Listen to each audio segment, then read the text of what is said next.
Good evening and welcome to my thesis presentation. Myself Dr. Suma, third year PG scholar, Department of Dravyaguna, SDM College of Ayurveda, Udupi. I hope you are all familiar with this fruit, that is Jambu. It is one of the keystone species. It is said to be of two varieties, Jambu and Shudra Jambu. Both are said to have similar properties, but Jambu is said to have a Shrestha Guna when compared to Shudra Jambu according to Acharya Bhava Mishra. The leaves of these trees are used for the management of Yavanapidaka by folklore practitioners. Yavanapidaka is a Kshudra Roga, which can be compared to, correlated to acne vulgaris, which has a prevalence rate of 72.6% in India. It is one of the most common skin conditions.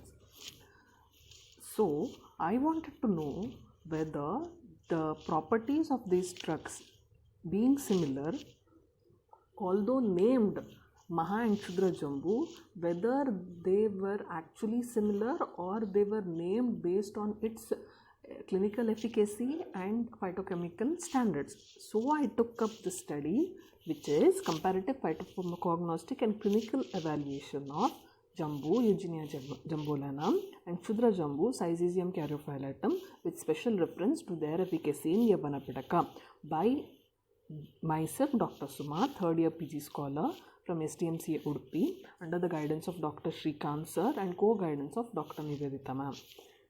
The objectives of the study were to do literary review of the drug and disease, to do pharmacognostic and preliminary phytochemical study of mature leaves of Jambu and Shudra Jambu, to do clinical assessment of Jambu and Shudra Jambu in Yavanapidaka. The source of data were as follows. For the literary review, all the classical literatures and modern medicinal books were analyzed. For the analytical review or analysis of the drugs, the mature leaves of Jambu and Shudra Jambu were taken up. For the clinical study, 30 patients of either sex diagnosed as Yavanapidaka were selected from OPD and IPD of SDM College of Ayurveda, Udupi. For the clinical study, the patients presenting with Pratyatma Lakshana of Yavanapidaka were taken up. Those patients, among them, those patients between the age group of 16 to 34 years of either sex giving consent for the study were included in the study, and those patients who had any other systemic illness undergoing treatment which might interfere with the current intervention and pregnant and lactating women were excluded from the study. The study design was interventional, randomized, open-labeled efficacy study with pre-test and post-test design. There were two groups. Group 1 was Jambu, Group 2 was Shudra Jambu. Each group was administered with respective mature leaf churna, that is 6 grams twice a day with warm water after food, and the lap of churna was done with water once a day. This treatment was given for 28 days, during which time oily and spicy food was told to be avoided. Follow-up was done for every 7 days during the treatment and after 30 days after stoppage of this treatment. The assessment criteria were number of pidaka, tenderness of pidaka, global acne grading scale, extent of lesion, hardness, swelling, srava, healing and itching. Routine hematological investigations were conducted if required. For the statistical analysis, Wilcoxon sign-rand test and paired test were taken up. The results of this study were as follows. In the literary review, I found out that the information regarding Jambu was present right from Vedakala to contemporary literature, whereas the information regarding Shudra Jambu was less in Veda and Purana Kala, or it was absent in Veda and Purana Kala, and it was only mentioned in Samhita Kala. It was more elaborated in Nigantu and contemporary literatures. In the microscopic study, I found out that the surface area and the aromatic odor of Jambu mature leaf was more than that of Shudra Jambu. In the microscopic study, I found out that Jambu contained abundance of starch grains and chlorophyll pigments when compared to that of Shudra Jambu. In the powder microscopic study, I observed that Jambu contained cluster crystals, whereas Shudra Jambu contained rosette crystals in them. These were the physicochemical parameters In the phytochemical study, we observed that both drugs contained similar phytochemical constituents. This was the HPTLC profile done in short UV, long UV range and after derivatization. These are the RF values. The shaded area indicate that the similar RF values and hence similar chemical constituents in both the drugs. This was the densitometric scan.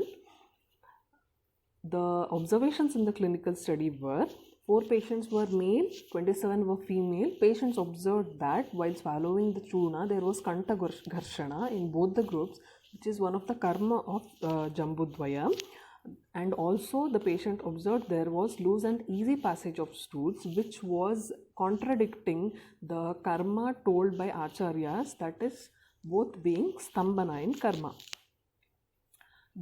When the drugs were compared within the groups, we found out that there was highly significant result in parameters of global acne grading scale, number of comedones and extent of lesion in Jambu group, and highly significant result in global acne grading scale, number of comedones, size of pidaka and extent of lesion in Shudra Jambu group. There was significant result in number of papules, tenderness of pidaka, srava, swelling, itching and healing in Jambu group. There was significant result in number of papules, pustules, tenderness, srava, swelling, itching, healing and hardness in Shudra Jambu group. There was insignificant result in number of pustules, nodules, size of pidaka and hardness of pidaka in Jambu group. Then after that we compared between the groups. Between the groups, Shudra Jambu showed better results in most of the parameters, but the difference was statistically insignificant.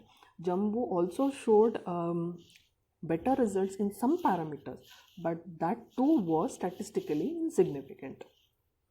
Let us now discuss all the results under these headings.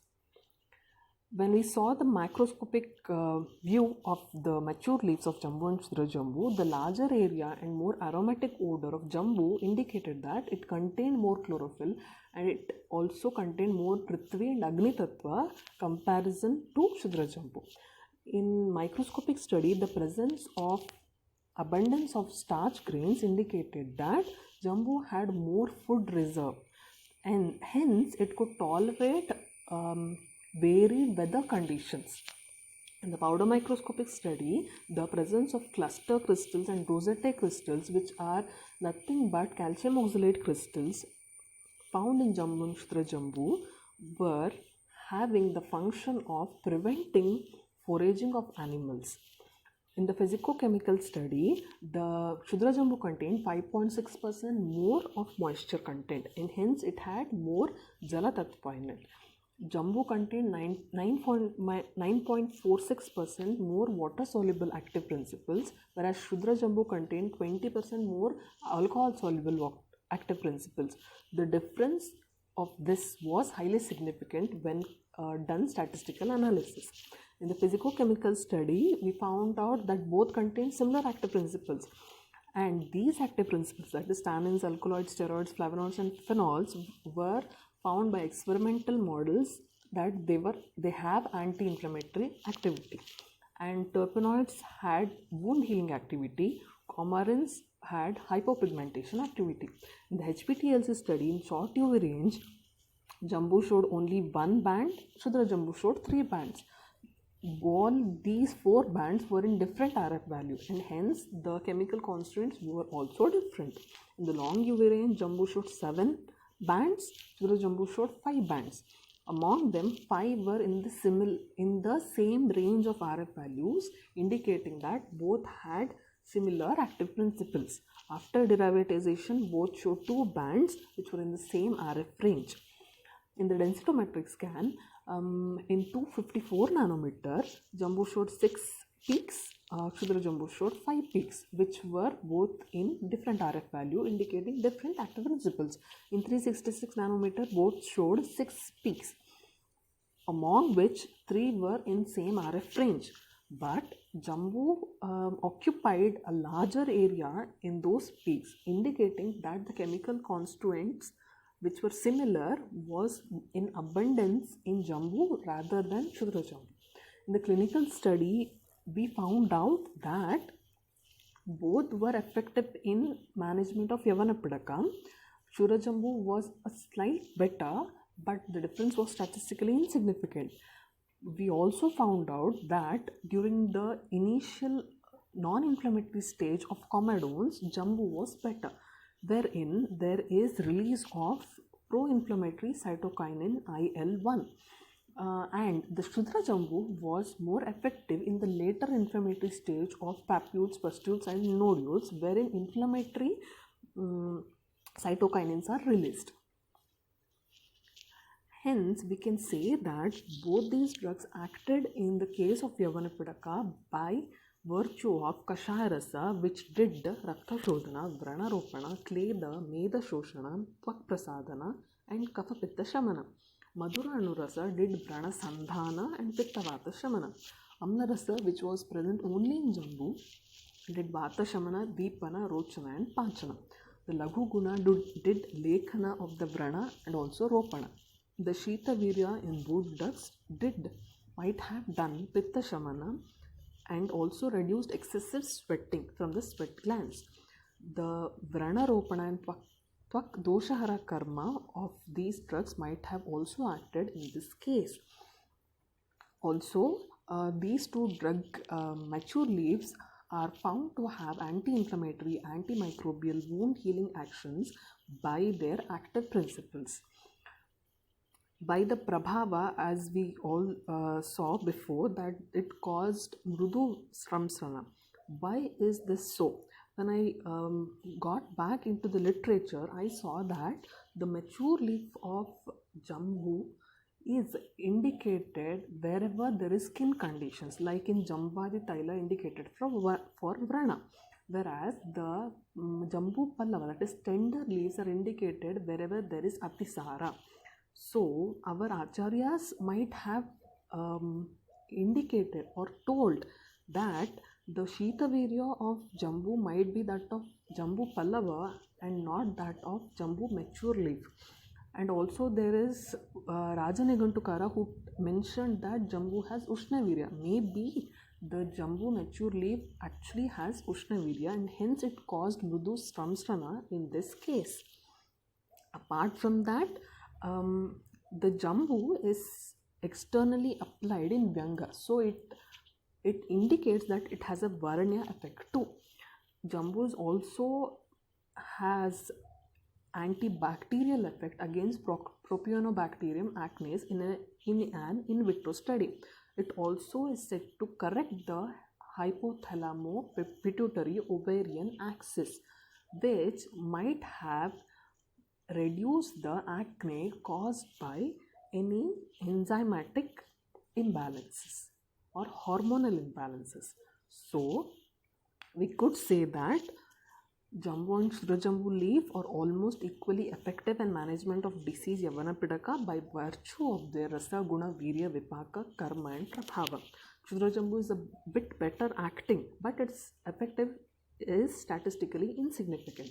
Hence, it can be concluded that Dravya Namakarana of Jambu Bhedas Maha and Shudra might not be only at the level of morphology but also at the level of active principles and clinical efficacy from the current study. These are the list of references. Thank you for patient hearing.